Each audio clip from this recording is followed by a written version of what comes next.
Get ready with me for a YouTube creator event. Always struggled with social anxiety, and I've gotten a lot better about it in my adult years, but I still get nervous. I get a bit of anxiety before events, but I want to go tonight and meet some other creators, make some new friends, and just put myself out there. I get a lot of questions about why I haven't been spiking my hair. So if you're new to my page, it's because last year I went through a really bad assault where the hate got to be too much and I got jumped in a bathroom. So I've been actively, distancing myself from all of those types of people because, in addition to the in-person, for years, just the way I was being bullied online and, so many other assaults in person, that one just happened to be the worst. It's just not something that aligns with the person I'm becoming and who I want to be, and the self-respect I'm starting to cultivate in a stronger way of that I don't deserve that and I don't want any part of it. It does bum me out having to give up something I loved so much. I retired my music show,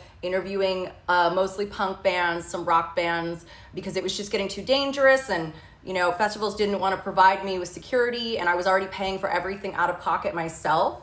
And having to give up something I loved so deeply for the greater love of the self-love for me and my self-respect, I feel like it's a good trade-off, but it's been an interesting transition.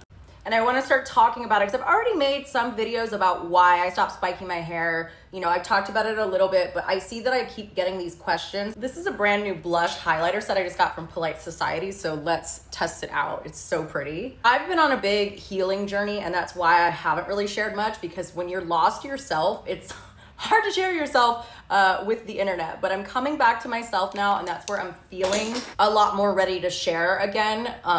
Because again, it's just so hard as a creator when you're lost and it's like, well, what do I share? I go to eyeshadow primer from Urban Decay. I've been loving this NYX brow glue. It really holds the tails of my brows in place.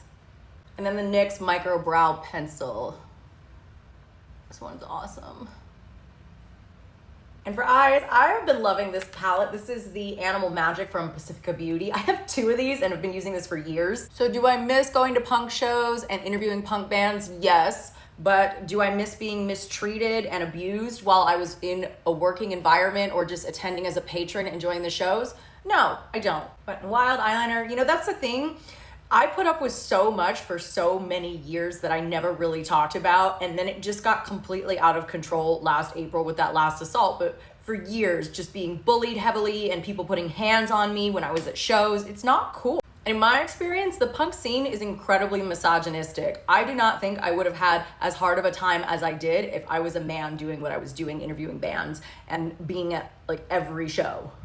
Point being, I'm in my loving myself more era, which has come with a lot of loss, a lot of giving up on stuff, but it's worth it at the end of the day. Go to part 2 for my outfit for tonight.